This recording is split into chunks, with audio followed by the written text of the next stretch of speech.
सत्संग अति दुर्लभ होता है। हर चीज सुलभ है, आपको फिर से मिल जाएगा। कहा जाता है ना कि खोई हुई विद्या भी आप चाहे तो प्राप्त कर सकते, भूली हुई विद्या भी आप प्राप्त कर सकते हैं, और खोया हुआ धन भी आप वापस पा सकते हैं। लेकिन एक ही चीज है जीवन में जो दोबारा नहीं मिल सकता, और वो है समय। अगर जो समय चला गया तो उसे चाहे आप धन से खरीदने के प्रयास करें, चाहे तन से चाहे मन से, लेकिन जो समय चला गया वो लौट करके नहीं आएगा। इसलिए समय का सदुपयोग और सत्संग का लाभ उठाना है। सत्संग भी दो तरह के होते हैं, सत्संगी भी दो प्रकार के होते हैं, सत्संग भी दो तरह का होता है। एक होता है बाहरी सत्संग और एक होता है आंतरिक सत्संग। तो कहते हैं कि जो सत्संग होता है बाहरी, वो कैसा होता है? बाहरी सत्संग कहते हैं आध्यात्मिक पथ पर अग्रसर करने वाले जो दिव्य विचार होते हैं, वो होते हैं बाहरी सत्संग। लेकिन आंतरिक सत्संग क्या है? बोले आध्यात्मिक रूप से जब आप पूर्णतः उन विचारों को अपने जीवन में उतार लेते हैं, और आंतरिक रूप से जब आप आध्यात्मिक हो जाते हैं, तो उसी आध्यात्मिक भक्ति का जब हृदय में प्रवेश हो जाता है तो ईश्वरीय दर्शन को आंतरिक सत्संग कहा जाता है। जब उसी बाहरी सत्संग के मार्ग पर चल करके और उस बाहरी सत्संग से आप अपने अंतर हृदय में बैठे हुए उस भक्ति के बीज को सींचते हैं, और माना जाता है कि जब वही वृक्ष बनता है, अर्थात जब वही भक्ति हमारी मजबूत होती है, तो वही आंतरिक सत्संग कहलाता है। जब वो भक्ति मजबूत हो गई और ईश्वर के हमें अंतर मन में दर्शन हो गए। तो बाहरी सत्संग तो सब करते हैं, लेकिन आंतरिक कौन कर पाया महाराज? आंतरिक सत्संग ही वास्तविक सत्संग होता है।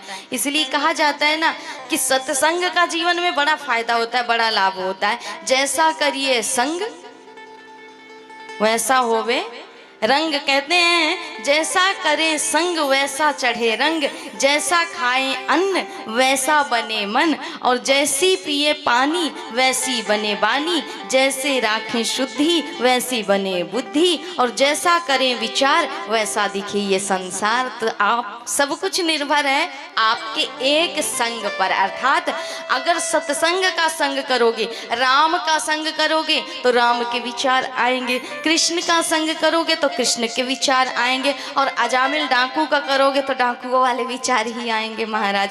इसलिए डाकू चोर का सत्संग नहीं करना, किसका करना है? बोले सद विचार वाले व्यक्तियों का, सज्जन पुरुषों का सत्संग करना है। साधु का कोई भेष नहीं होता, हमने पहले भी बता चुका है कि साधु का कोई भेष नहीं होता, भेष से कोई साधु नहीं होता है। कोई भगवा पहनने से, तिलक लगाने से, जटा रखने से साधु नहीं होता। बोले जिसके व्यवहार, जिसके विचार में परिवर्तन आ गया कथा सुन करके, साधु वही है। फिर चाहे वो कलयुग में जींस पहन के भी घूमे महाराज, लेकिन जिसके विचार बदल गए, जिसकी वाणी बदल गई, वही साधु है। तो ऐसे सज्जन पुरुषों का सत्संग करिए, संग करिए, जिससे जीवन सुधरे। बाकी संसार तो चलता रहता है, संसार तो आसार है। बोले सड़ा हुआ शरीर, गिरी हुई गृहस्थी और सरकने वाला संसार, ये तो निरंतर बसा ही है इस मन में महाराज। लेकिन कुछ क्षण जीवन में मिला है सत्संग करने का, हरि को भजने का, तो क्या पता दोबारा मिले ना मिले। इसलिए कहते हैं ना संग कैसा करिए? बोले एक बाजार में दो तोते बिक रहे, किसी ने, खरीदार ने, कोई राजा गया खरीदने के लिए और पूछा महाराज इनकी कीमत क्या है? तो साधु ने कहा पहले तोते की कीमत 1 लाख रुपए है। बोले इतना कीमती तोता पहली बार देखा है। बोले महाराज एक बार ले करके जाओगे तो जान जाओगे कि इस तोते में बात क्या है। और ये दूसरा तोता, बोले मात्र 1 रुपये का है ये तोता। बोले वही तोता, वही स्वरूप, वही रंग रूप, लेकिन दोनों में इतना अंतर क्यों? तो बोले आप जब इन्हें लेकर के जाएंगे ना, उसके बाद आपको पता चलेगा कि ये तोते की कीमत इतनी महंगी और इतनी सस्ती क्यों है। तो राजा ने कहा ठीक है ले लेते हैं। दोनों तोतों को लेकर के अपने घर चले गए। अब जो कीमती तोता है 1 लाख रुपए का, तो कीमती वस्तु को तो तिजोरी में ही रखा जाता है महाराज, और जिसकी कोई कीमत ना हो उसे तो द्वार पर भी लटका दोगे, कोई फर्क नहीं पड़ेगा। राजा ने यही किया। जो कीमती तोता है 1 लाख रुपए का, उसे अपने शयन कक्ष में रखा, और जो कीमती नहीं था उसे ले जा करके कहाँ रख दिया? बाहर बालकनी में टंगा दिया।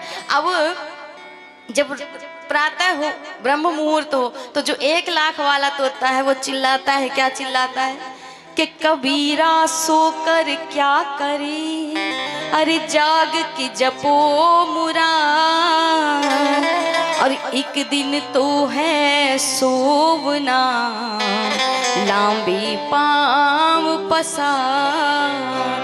तो सो करके क्या करोगे इस ब्रह्म मुहूर्त में, ये तो हरि भजन के लिए होता है, और जो इस मुहूर्त में सोए वो हरि से वंचित हो जाता है। इसलिए इस मुहूर्त का सदुपयोग करो और उठो और भजन करो।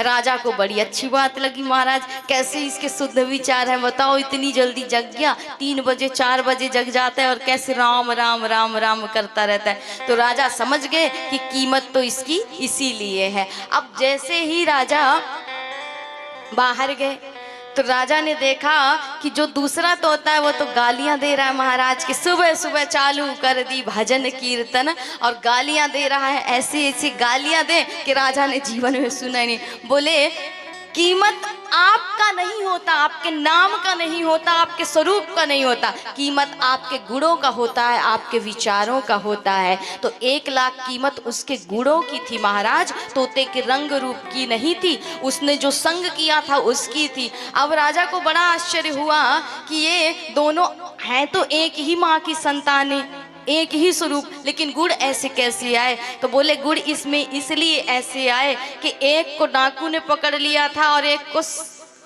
जो साधु थे उन्होंने पकड़ लिया था। अब साधु नित्य भजन करें तो तोते में भजन वाले गुण आ गए, लेकिन दूसरे तोते को डाकू ने पकड़ा था तो डाकू गालियां दे महाराज, और सूर्य उदय होने के बाद जगे, इसलिए उसमें भी वही गुण आ गए। तो यहाँ पर आपका विचार, आपका व्यवहार सब कुछ निर्भर करता है आपके संग पर।